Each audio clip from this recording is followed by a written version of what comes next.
Namaskar. A warm welcome to World News and Indian Perspective on All India Radio. I'm Anita Anand, bringing glimpses of the major developments of the day from across the globe. Over the next half an hour, we shall bring to you the latest from the world of politics, economy, sports, entertainment, and more. The headlines.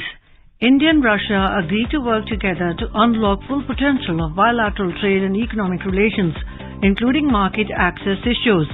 India's Defence Minister Rajnath Singh exhorts Navy to continue focusing on futuristic capability development to effectively overcome emerging security challenges in maritime domain. 9 policemen killed in suicide bombing in Balochistan province of Pakistan. 15 people killed and dozens missing as landslide hits Indonesia. South Korea announces plan to compensate victims of forced labor under Japan's colonization. And Estonian Prime Minister Kaja Kallas wins general election.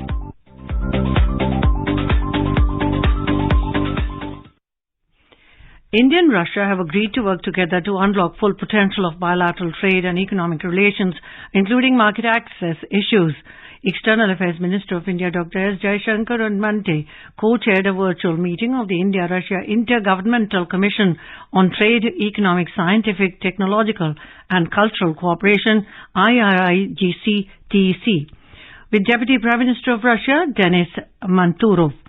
The External Affairs Ministry of India said both the leaders reviewed the progress achieved under the IRIGC-TEC framework. They gave guidance to prepare ground for the next meeting of IRIGC-TEC, which will be held in New Delhi. The two sides agreed to work together to unlock the full potential of India-Russia bilateral trade and economic relations, including addressing the trade deficit and market access issues. The Intergovernmental Commission is a mechanism for regularly monitoring bilateral progress across the sectors of trade and economic cooperation between the two countries. It was set up by an agreement on Intergovernmental Commission on Trade, Economic, Scientific and Technological Cooperation signed in 1992. India's Defence Minister Rajnath Singh has exhorted the Navy to continue focusing on futuristic capability development to effectively overcome the emerging security challenges in the maritime domain. Mr. Singh reviewed the operational capabilities of the Indian Navy during the Naval Commanders Conference held abroad. India's first indigenous aircraft carrier, INS Vikrant, on Monday. He interacted with the naval commanders and witnessed the operational demonstrations at sea, highlighting the Navy's capability to undertake multi-dimensional missions towards safeguarding the maritime interests of the country. In his address to the commanders, the Defence Minister lauded the Navy for standing firm and protecting national interests with courage and dedication.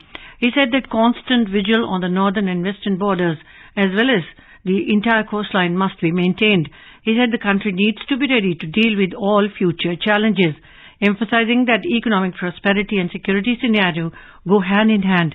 Mr. Singh pointed out that the defence sector has emerged as a major demand creator, which has been boosting the economy and ensuring the country's development. He also made special mention of the credible and responsive presence of the Navy in the Indian Ocean region. The Defence Minister reiterated the need for a huge country like India to be completely self-reliant and not dependent on others for its security. India's Prime Minister Narendra Modi has said the government is working on a concrete strategy to generate direct and indirect employment in the country. Addressing an event at Gandhinagar in Gujarat through a video message on Monday, the Prime Minister reaffirmed the government's commitment to providing jobs to the youth. Mr. Modi said the government is focusing on generating employment through the manufacturing sector, infrastructure and developmental projects, and by encouraging self-employment. He stated that India will soon become a manufacturing hub and the youth will lead the new manufacturing revolution. Prime Minister of India Narendra Modi has asserted that making treatment affordable in the country has been the top priority of the government.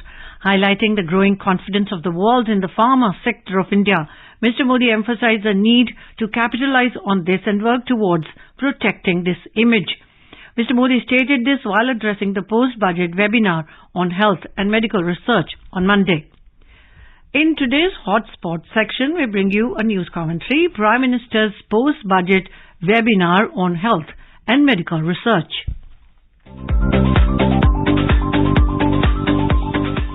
Prime Minister Narendra Modi addressed a post-budget webinar on the subject of health and medical research on the 6th of March 2023. It is the 9th of a series of 12 post-budget webinars organized by the government to seek ideas and suggestions for effectively implementing the initiatives announced in the Union Budget 2023.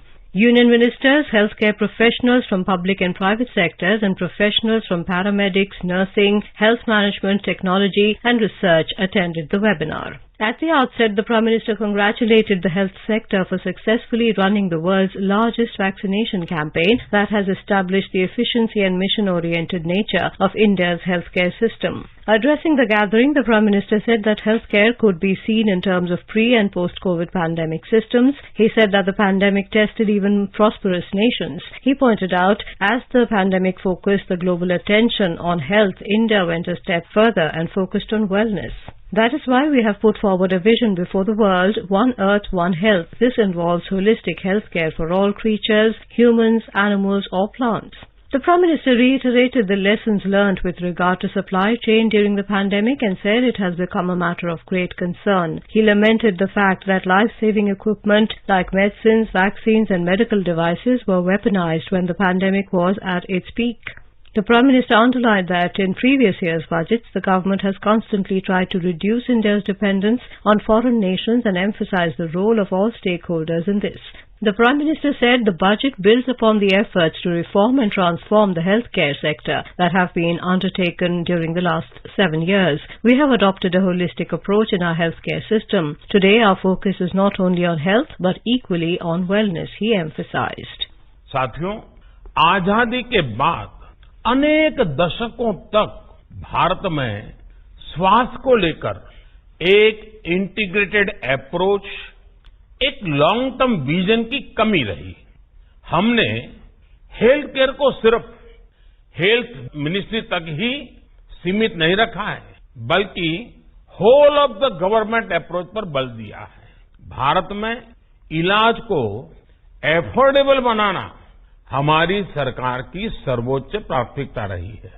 The Prime Minister said through the Ayushman Bharat scheme, about 80,000 crore rupees of the poor patients were saved due to free treatment. Noting that 7th March is observed as Jan Aushadhi Divas, the Prime Minister pointed out that affordable medicines through 9,000 Jan Aushadhi Kendras have saved about 20,000 crore rupees of the poor and middle classes all over the country. This means that just these two schemes saved 1 lakh crore rupees of the citizens. Underlining the importance of a strong health infrastructure for the treatment of serious ailments and highlighting the prime focus of the government, the Prime Minister informed that more than 1.5 lakh health centres are being developed in close proximity to homes across the country so that testing centres and first aid are available. He also informed that facilities for screening serious ailments like diabetes, cancer and heart-related issues will also be available at these centres. The Prime Minister underlined that critical health infrastructure is being made accessible to small towns and villages under the PM Ayushman Bharat Health Infrastructure Mission. Regarding human resources in the sector, the Prime Minister informed that more than 260 new medical colleges have been opened in the last few years. This has doubled the medical seats in graduate and postgraduate medical courses as compared to 2014. The Prime Minister underlined the emphasis on the nursing field in this year's budget. Opening 157 nursing colleges in the vicinity of the medical colleges are a huge step in the direction of medical human resources. The Prime Minister highlighted the role of technology in constantly making medical services accessible and affordable and elaborated on the government's focus on the implementation of technology in the sector. Through the Digital Health ID facility, 10 crore people have already benefited by teleconsultation through schemes like e-Sanjeevani, he said. 5G is creating new opportunities in this sector for startups. Drones are bringing revolutionary changes in medicine delivery and testing services, exhorting the entrepreneurs to avoid the import of any technology. The Prime Minister spoke about the new schemes in the medical device sector. He mentioned bulk drug parks, medical device parks, more than 30,000 crores on production-linked schemes, and said that the last few years have witnessed 12 to 14% growth in medical devices. He informed that this market will reach 4 lakh crore rupees in the coming years. The Prime Minister also said that India has started work on skilled manpower for future medical technology and high-end manufacturing and research. He said institutions like IIT will have courses like biomedical engineering. He asked the participants to find ways of industry, academia and government collaboration. A new program is being launched to boost research and innovation in the pharma sector through centers of excellence, which will strengthen the economy as well as create new opportunities for employment, said the Prime Minister, and added that the market size of the pharma sector in India is 4 lakh crore rupees today. He stressed the need to find coordination between the private sector and academia, as it has the potential to increase the market size beyond 10 lakh crores. The Prime Minister informed that many new labs of the Indian Council of Medical Research have been opened up for the research industry. Mr. Modi noted the impact of the government's efforts on preventive health care. He listed Swachh Bharat Abhiyan for cleanliness, Ujjwala scheme for smoke-related diseases, Jal Jeevan mission to tackle waterborne diseases, and the National Poshan Mission is addressing anemia and malnutrition. He also mentioned the role of millets, Shri Anna, in the International Year of Millets. Similarly, PM Matru Vandana Yojana, Mission Indradhanush, Yoga, Fit India Movement and Ayurveda are protecting people from diseases. The Prime Minister noted the growing global acceptance of Ayush and exuded pride in the fact the WHO is going to start its only global center of traditional medicine in India. The Prime Minister underlined the efforts made by the government for modern medical infrastructure to medical human resources and said the new capabilities are not limited to health facilities alone for its citizens but also aim to make India the world's most attractive medical tourism destination. He pointed out that medical tourism is a very large sector in India and also becoming a huge medium for generating employment in the country. The Prime Minister stressed that a developed health and wellness ecosystem can be created in India only with Sabka Prayas or everyone's efforts, and requested all stakeholders to give in their valuable suggestions. He said they should be able to implement the budget provisions within the time limit for decided targets with a concrete roadmap. Concluding the address, the Prime Minister told the participants that realizing all the dreams on the ground before the next budget while taking all stakeholders along will require the benefit of their experience.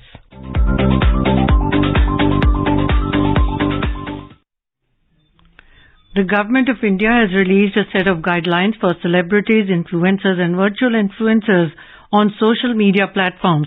The guidelines, called Endorsement Know-Hows, aims at ensuring that individuals do not mislead their audiences when endorsing products and services, that they are in compliance with the Consumer Protection Act. The guidelines stated that the endorsements must be made in simple, clear language, and terms including advertisement, sponsored, collaboration and paid promotion can be used. The guidelines advise celebrities and influencers to always review and satisfy themselves that the advertiser is in a position to substantiate the claims made in the advertisement. It is also recommended that the product and service must have been actually used and experienced by the endorser. This is All India Radio giving you the world news. Welcome back to World News. In Pakistan, 9 policemen were killed while several others injured in a bomb blast in Balochistan province on Monday. According to reports, the incident took place on a Kampri bridge in Bolan area of Balochistan. Due to the impact of the blast, the vehicle in which the policemen of the Balochistan Constabulary were travelling overturned, affecting the security personnel on board. Inquiries are underway in the matter. However, initial investigations suspect this to be a suicide attack. The United Nations Children's Education Fund, UNICEF, has extended emergency support to more than 12,000 Rohingya refugees whose shelters were gutted in a devastating fire in Bangladesh on Saturday. Expressing sympathy for the refugees, UNICEF representative in Bangladesh, Sheldon Yet, said that children were affected by the fire, which destroyed close to 6,000 shelters of Rohingya refugees in the Cox's Bazar area in Bangladesh urgently need emergency support. He commended UNICEF and its partners who worked throughout the night to protect and support traumatized children and their families in the refugee camp. UNICEF in a statement said 2 mobile medical units have been deployed to provide emergency medical aid to the injured children and adults. At the same time, children are receiving psychosocial support with special attention to those who may have been separated from their families in the chaos. In Indonesia, at least 15 people were killed and dozens feared missing after torrential rains and landslides battered one of the country's outermost islands bordering the South China Sea. Officials said the remoteness of the village where the landslide struck in the Natuna region of Riau province, combined with poor weather conditions and poor telecommunication access in the affected area, have hampered the rescue operation. Natuna Search and Rescue Agency's head said 50 people were missing while 15 bodies were retrieved. Pictures provided by the National Disaster Mitigation Agency showed mud and debris from the landslides inundating houses near a cliff on the remote Sarasan Island. Bits of metal torn off roofs and fallen trees were visible. South Korea announced on Monday a plan to compensate victims of forced labor under Japan's colonization through a government foundation with funds from South Korean companies. Foreign Minister Park Jin said the foundation under the Interior Ministry will collect voluntary donations and pay the compensations in place of Japanese companies that use South Korean labor.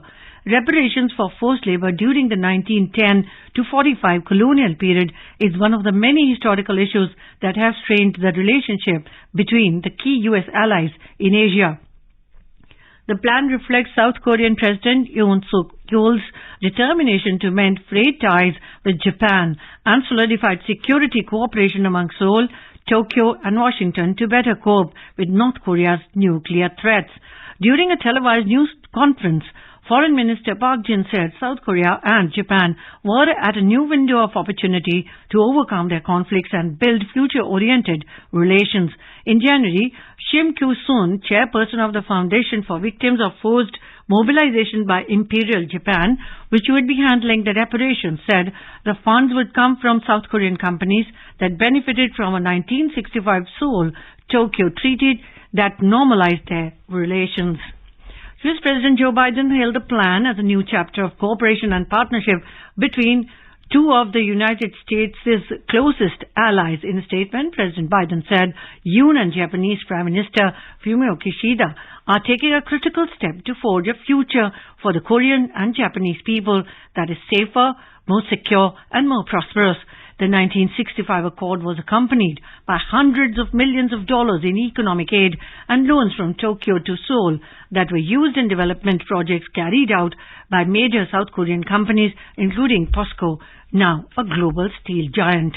Ties between Seoul and Tokyo have long been complicated by grievances related to Japan's rule of the Korean peninsula from 1910 to 1945, with hundreds of thousands of Koreans were mobilized as forced laborers for Japanese companies during the World War II. Their disputes intensified after South Korea's Supreme Court in 2018 ordered two Japanese companies, Nippon Steel and Mitsubishi Heavy Industries, to compensate former Korean forced laborers or their relatives. In Estonia, Reform Party of Prime Minister Kaja Kallas overwhelmingly won the Baltic country's general election. Preliminary returns from a completed ballot count showed the Reform Party, the senior partner in the outgoing three-party coalition government, received 31.2% of the vote, the biggest share in election held on Sunday that focused on national security and the economy. That translates into 37 seats at Estonia's 101-seat parliament, or Riigikogu, an increase of 3 seats from the 2019 election. Addressing her party colleagues and jubilant supporters in the capital, Tallinn, Ms. Kallas said the result gives them a strong mandate to put together a good government. Ms. Kallas, Prime Minister since 2021, faced a challenge from the EKRE party, which seeks to limit the Baltic nations' exposure to Russia-Ukraine conflict and blames the current government for Estonia's high inflation rate. EKRE took second place with 16.1% of votes and 17 seats in the legislature, a decrease of 2 seats compared to 4 years ago. The Centre Party, which is traditionally favoured by Estonia's sizable ethnic Russian minority, was third with 15.3% of the vote. The biggest surprise of the election was the emergence of East 200, a small party which won 14 seats and 13.3% of the vote. The maiden joint military exercise Fringe X-23 between Indian Army and French Army will be conducted at Pangode Military Station at Thiruvananthapuram in Kerala on 7th and 8th of this month.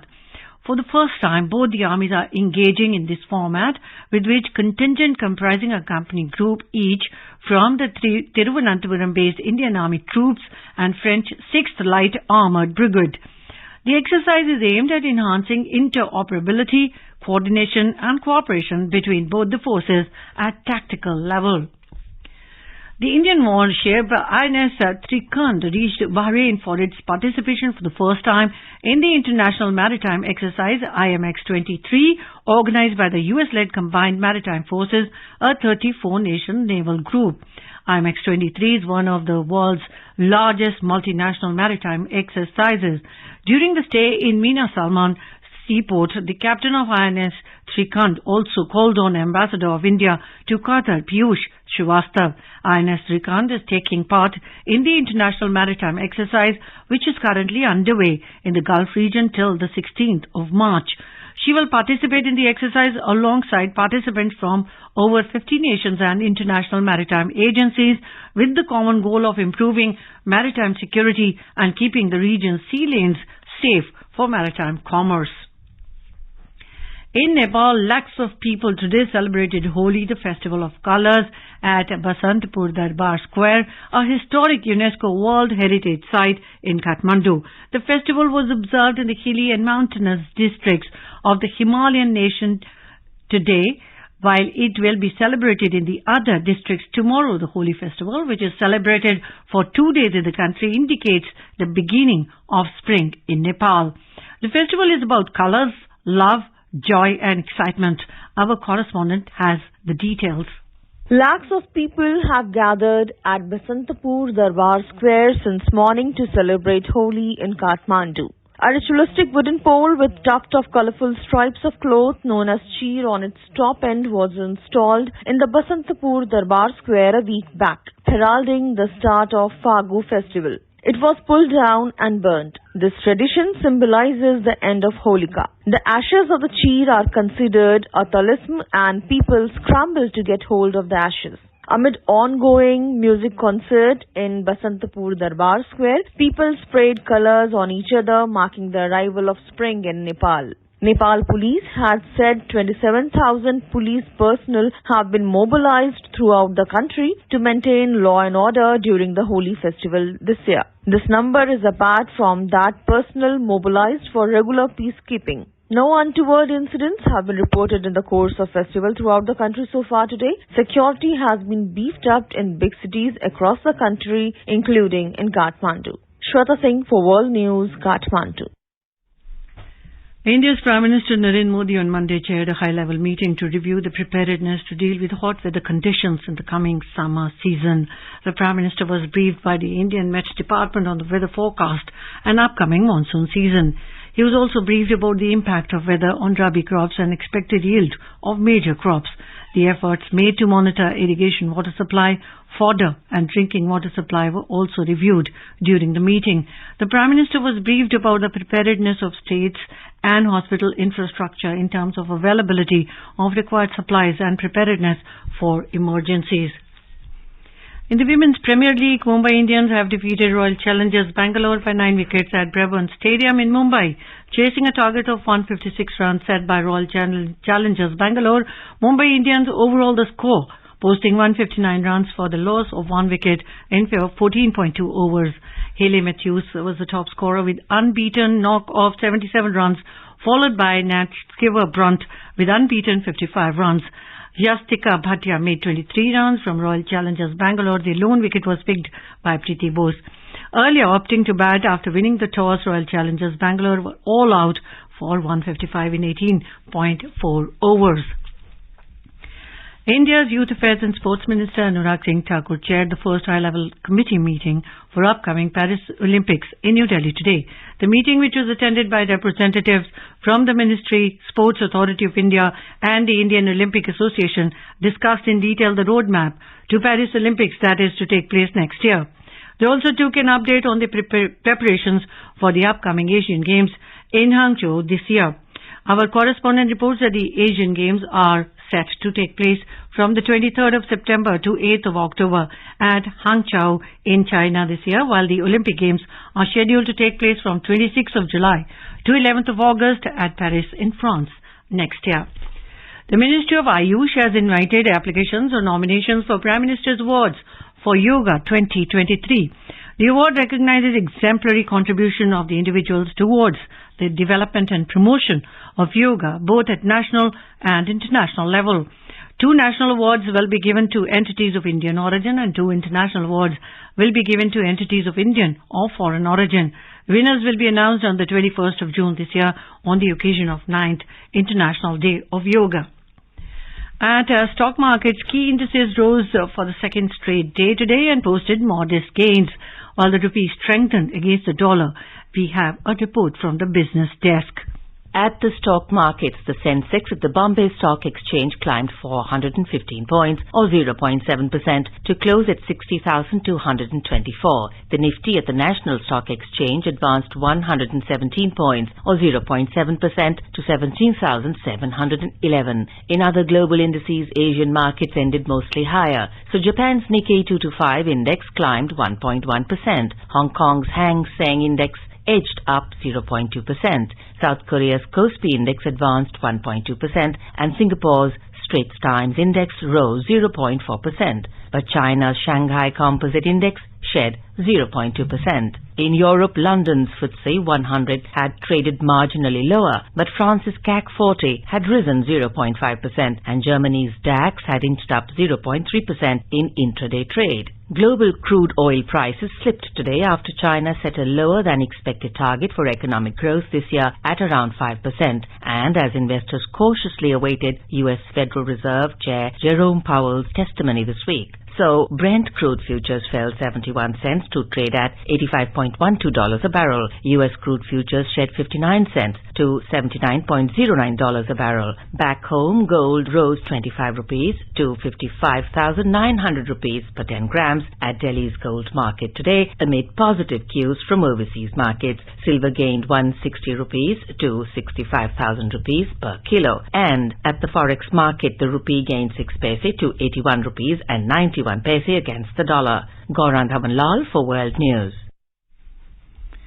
And now let's take a look at the major developments around the world as reported in the foreign press. The Washington Post writes, fire rips through Rohingya refugee camp in Bangladesh, displacing 12,000.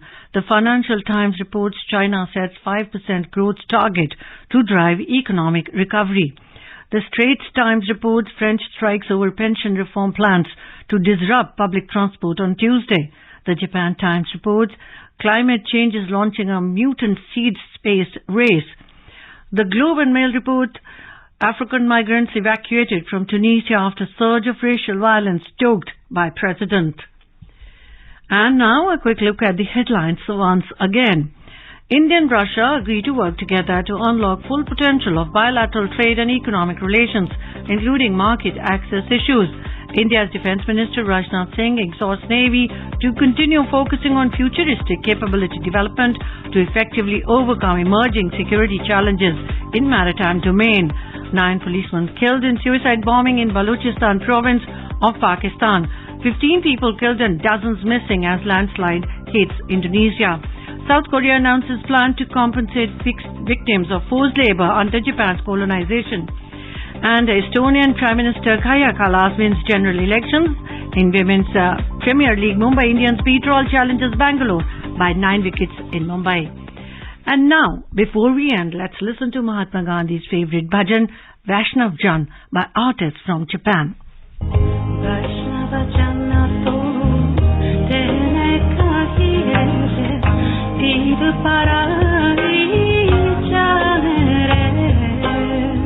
हर दुख के इज़हार खाले तो ये